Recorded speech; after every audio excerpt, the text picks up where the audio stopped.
ये 1.6 एक्सरसाइज है हमारा इस चैप्टर का लास्ट एक्सरसाइज एनसीईआरटी बुक का। पहला क्वेश्चन है और इनमें पूछा है इन सब को इनकी वैल्यू फाइंड आउट करना है। तो करना क्या है, जैसे हम फर्स्ट पार्ट की बात कर लेते हैं। 64 है और इसकी पावर हाफ है। अंडरस्टूड। हम 64 को फैक्टराइज करेंगे तो 64 आपको पता होगा इस तरह से भी है। 2 2 जा 4, 2 जा 8, 2 जा 16, 2 जा 32 एंड 2 जा 64। तो यहाँ पर 2 की पावर 6 आती है। अंडरस्टूड। तो 2 की पावर 6 ब्रैकेट के अंदर ले लीजिए, और जैसे मैंने ब्रैकेट के अंदर ही डाला था 64 को, लेकिन बुक में नहीं दे रखा है शायद इस तरह से, और हाफ आर ले लीजिए। अब यहाँ पर एक कंसेप्ट आपको याद होना चाहिए, ए की पावर m है और उसकी होल पावर n है। तो पावर का अगर पावर दे रखा है तो ये पावर का मल्टीप्लाई हो जाता है। तो यहाँ पर क्या हो जाएगा, 2 की पावर 6 इंटू हाफ हो जाएगा। अब अगर हम 6 को हाफ से मल्टीप्लाई करें तो इसको फ्रैक्शन बना लीजिए, और 2 1 जा 2 3 जा इस तरह से ये 3 आ जाएगा। तो हमारा 2 की पावर 3, इसे हम 2 2 जा 4, 2 जा 8, 2 की पावर 3 8 के इक्वल होता है। That's my answer here. Understood. अब हम दूसरे पार्ट की बात करें, 32 और इसका पावर है 1/5। तो मैं आपको बता दूं 32 जब हम 2 की पावर 5 होती है, डायरेक्ट याद रखो इसको, या याद रखेंगे तो 2 2 जा 4, 2 जा 8, 2 जा 16 और 2 जा 32 यहाँ से, या पहले इसकी पावर 5 तक काउंट करोगे, you will get that. So 2 raised to power 5 inside bracket and 1/5 outside. So अब आप फिर से यही आइडेंटिटी अप्लाई करोगे, 2 raised to power 5 इंटू 1/5। तो ये 5 से 5 यहाँ कैंसिल हो जाएगा। 2 raised to power 1 का मतलब ही 2 होता है। That is my answer here. And now मैं थर्ड पार्ट यहीं कर देता हूँ। So this is 125 raised to power 1/3।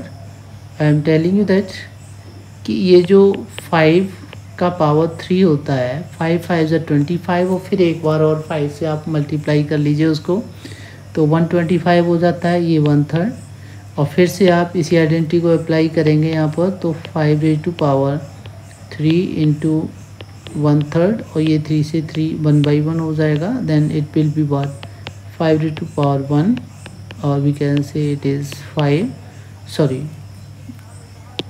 This is 5 here, and that's my answer. इस तरह से बच्चों ये बड़े ही इजी हैं, आप कर सकते हैं। अब हम नेक्स्ट पार्ट करेंगे। सेकेंड क्वेश्चन है जिसमें 4 पार्ट दे रखे हैं हमारे, इनकी वैल्यू फाइंड आउट करनी है। हम फर्स्ट पार्ट को करते हैं। 9 raised to power 3/2। तो 9 जो होता है वो 3 का स्क्वायर होता है।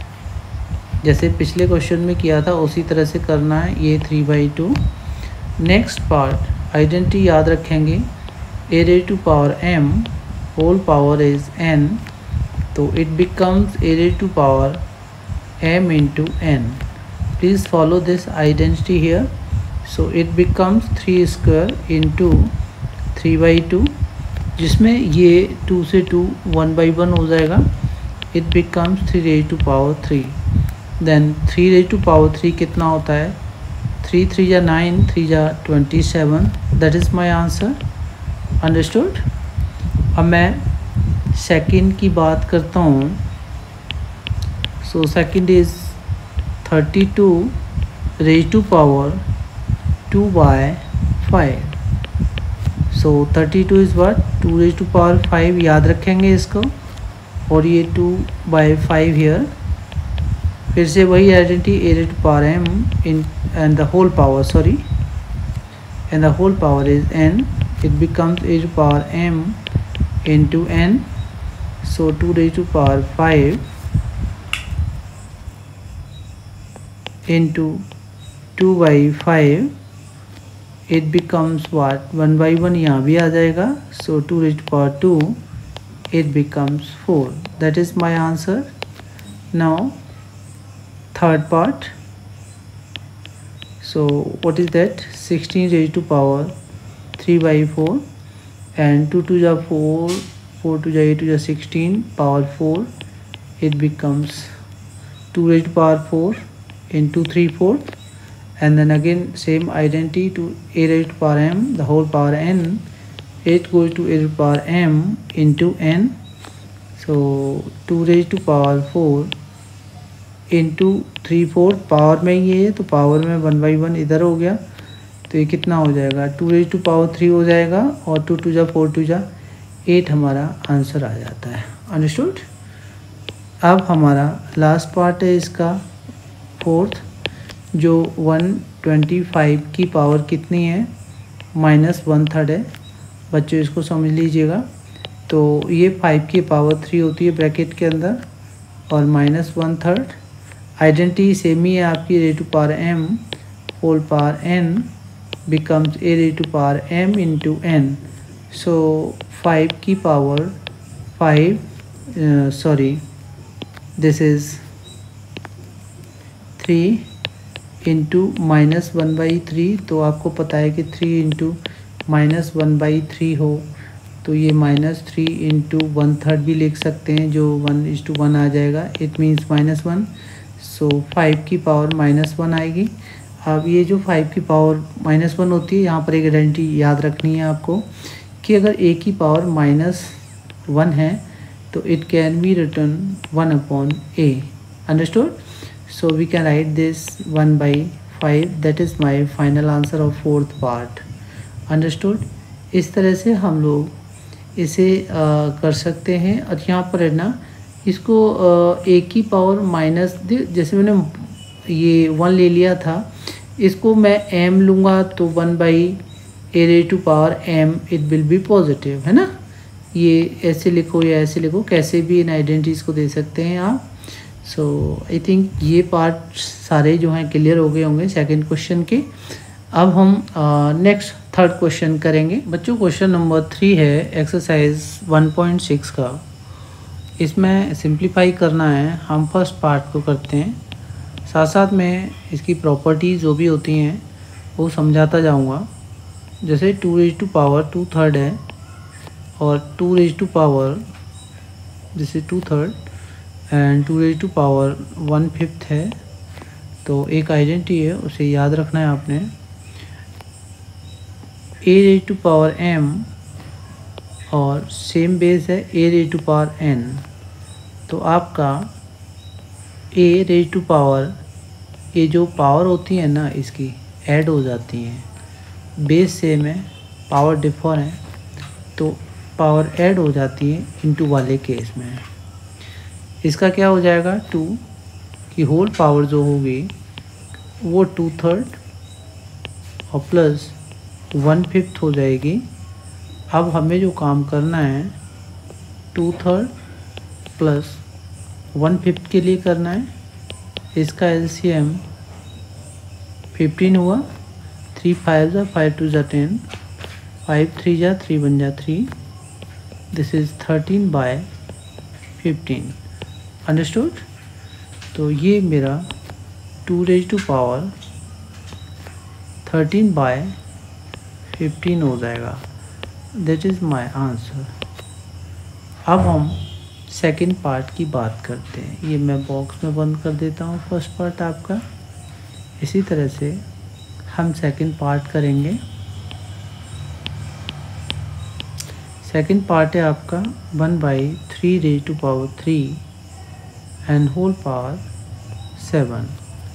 तो याद रखना है, बहुत लंबी चौड़ी पावर को हम कैलकुलेट नहीं कर सकते.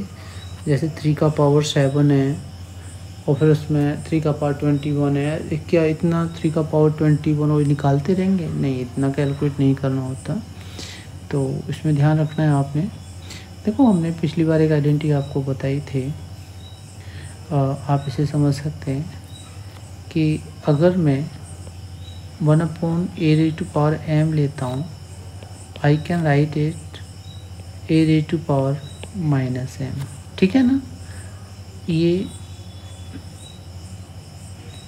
मैंने इस फॉर्म में बताई थी आपको, ये वाइस वर्सा हो जाती है।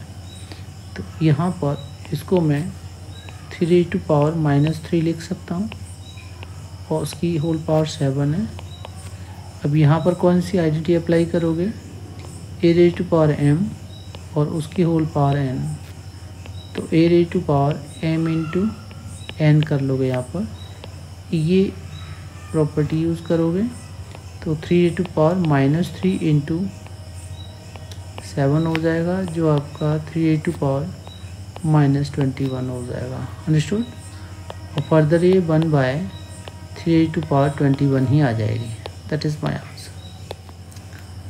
अब हम थर्ड पार्ट की बात करेंगे, जो हमारा दे रखा है 11⁻½ एंड 11⁻¼ डिनोमिनेटर में। आइडेंटिटी क्या है, a⁻m, base is same, a⁻n, parts are different. Denominator में दे रखा है, ये फ्रैक्शन है तो ये सेम बेस है ना, तो a की पावर जो हो जाएगी वो m-n। तो यहाँ पर 11 की जो पावर हो जाएगी फर्दर, ऊपर है हाफ और नीचे जो 1/4 है ऊपर, ये नेगेटिव हो जाएगी। अब 11 की टोटल पावर क्या होगी, देखो हाफ में से 1/4 माइनस कर रहे हो तो 1/4 ही बचेगा, यानी करके भी देख लो, हाफ माइनस 1/4, ये LCM आपका 4, 2 2 जा तो 2 माइनस 4 बन जा, इधर ये 1/4 आ जाएगा। तो 11⁻1/4 ही आएगा and that is my answer.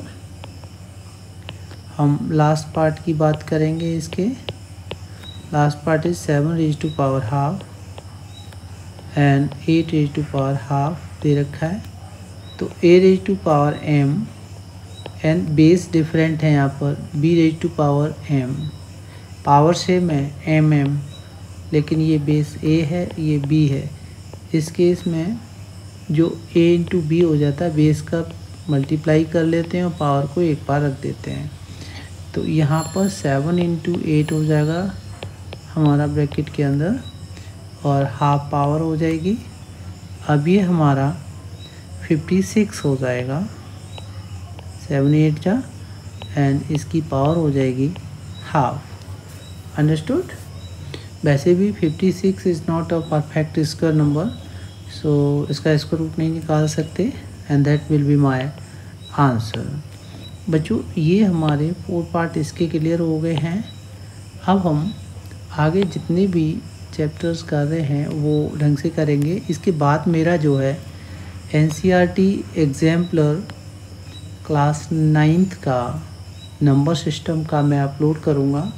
मैं पहले कंसेप्ट लेता हूँ, उसके बाद NCERT book and then NCERT exemplar और एक्स्ट्रा क्वेश्चन जितने भी होते हैं मैं कराता जाता हूँ। और याद रखना है आपने मेरे चैनल को सब्सक्राइब करना तो बिल्कुल नहीं भूलना आपने। अंडरस्टूड। आप इसे शेयर कर सकते हैं, लाइक कर सकते हैं, बेल आइकन प्रेस कर लीजिए जिससे कि आपको फर्दर नोटिफिकेशन आराम से मिल सकें। Understood and thank you for watching.